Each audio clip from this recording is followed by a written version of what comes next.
Hey guys, I'm sitting here at the blood drive place. I tend to try to give blood 2 to 4 times a year. I've done that for the last 5 years. I've got requested by the doctor about 5 years ago. I probably need to donate some blood. My iron was too high, and prior to that, I hadn't done it since high school, and I'm a O negative, and so my blood actually goes to well, actually, I'm a baby donor.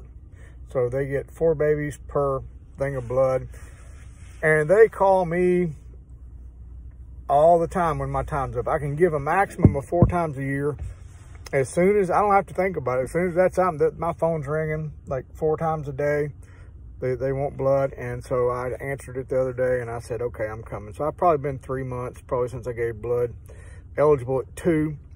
So I have an appointment in a few minutes, maybe 30 minutes, and I spent that time listening to Elevation Worship, Graves to Gardens, and basically just put that on repeat for the entire time, and just, I feel like I felt God's presence, and you know, just kind of felt like some stuff was stirring in me, and I want to share with you here at the first of the year, kind of what I'm feeling in light of, I mean, what's going on in the world. It looks like, hell, I don't know. It looks like the prophets were wrong, and that America's in for a few years, or maybe the, you know, destruction of America. I don't know. I mean,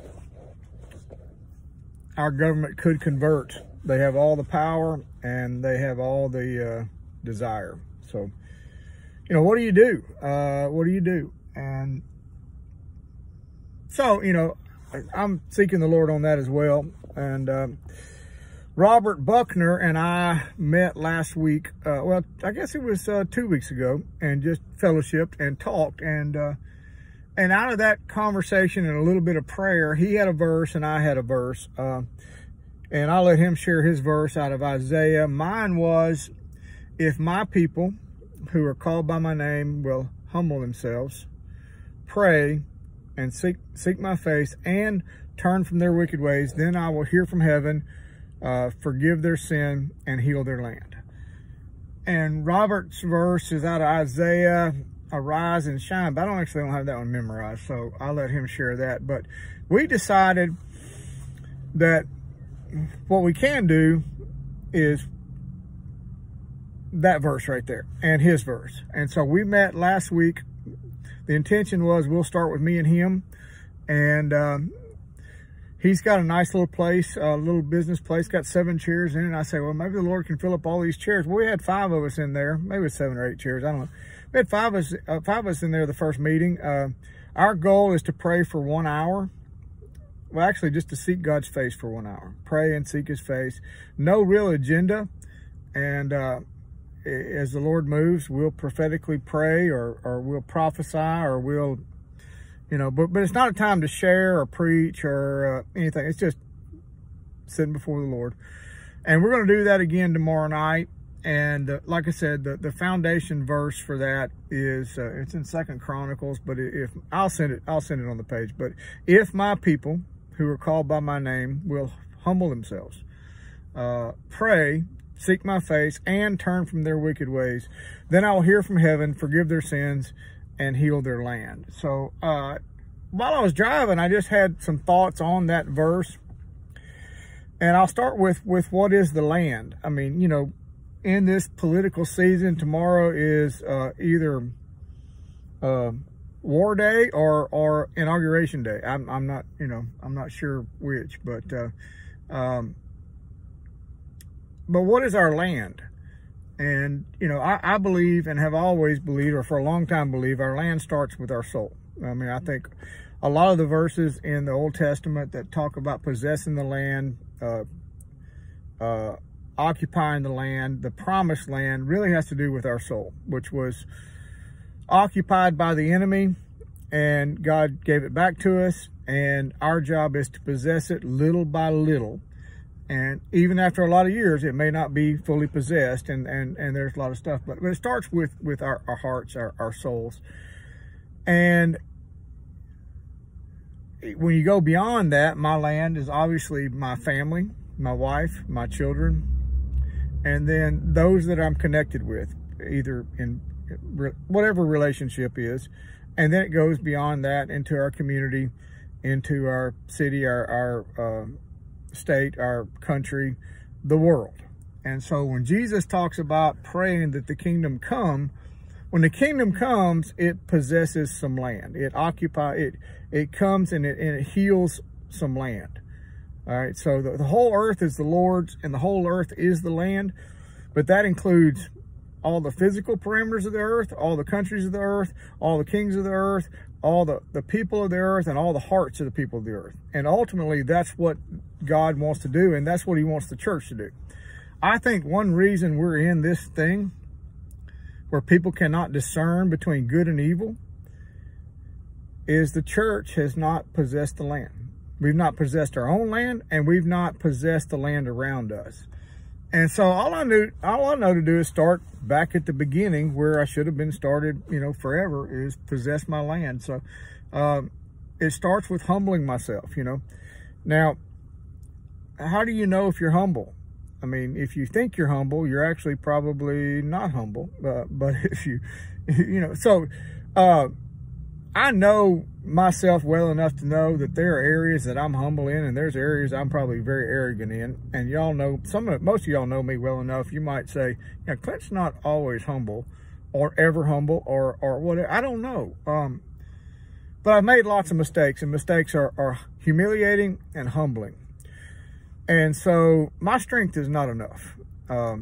It's never been enough. It's not going to be enough. I started to just post something. I started to just say, I quit, and then not say anything and see what y'all would respond. But the truth is, I'm not enough without God possessing me and helping me possess the land. And I'm tired of the same old, whatever. I'm tired of it not being enough. I'm tired of me not being enough. I'm tired of the presence of God not being enough. I want to see another level, and I think it starts with humbling ourselves. It starts with that. And so I want to come to the Lord this year regularly in a place of humility, and just acknowledge that I give up. I mean, I tried it all my way. I put all my energy into it, and I know you have, and it's not enough, is it? I'm not seeing everything that the Bible did in Acts and stuff like that. I mean, I just think that we got to go to the Lord, and we got to pray and seek his face. And I think there's a difference, and some of y'all Bible teachers can probably help me with that, but praying is one thing. Seeking his face, I think, is something different. I don't think it's exactly the same thing. I think when we find the face of God, and it may start with prayer, but when we find the face of God, then we actually, hopefully, have the power to turn from our wicked ways, and in the insight of what those wicked ways are. Because some things are obvious and some things are not obvious. I mean, I don't think we have to point out the obvious to anybody. I don't need the obvious pointed out to me, but and most people I've ministered to, they don't need to know, hey, this is obvious, you need to turn from this. But the power to turn cannot be done just in the will. I mean, maybe the will to desire to turn, but the actual power to turn requires the presence of the Holy Spirit. And he talks about, in the fruits of the Spirit, self-control and love, and there's a lot of things that are in there. And so I think obvious sin, we need God's power to turn from it. But then there's a lot of sin that's not obvious. And the enemy trips us up on that kind of stuff all the time. I mean, I have days I get angry, or I snap at somebody, or I keep rolling through my Rolodex because I believe in forgiveness, but all these names keep popping up. I have to go back and okay, well, obviously, if it's bothering me right now after 20 years, I hadn't really totally forgiven it. But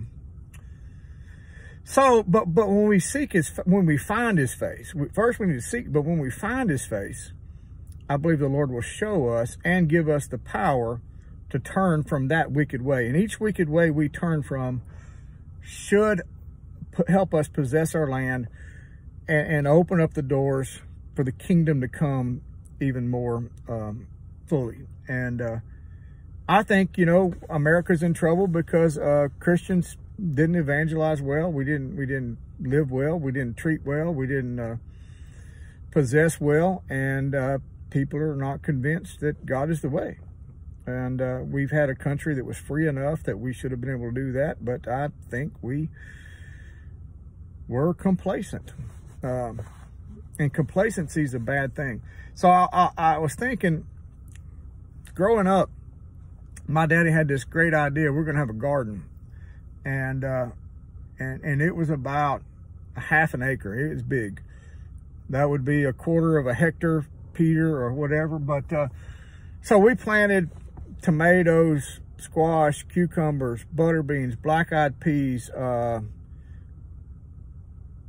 eggplants, okra. And we probably had, I don't know, 50 rows, right? But, and the soil was great. The soil was great, and it could grow great stuff.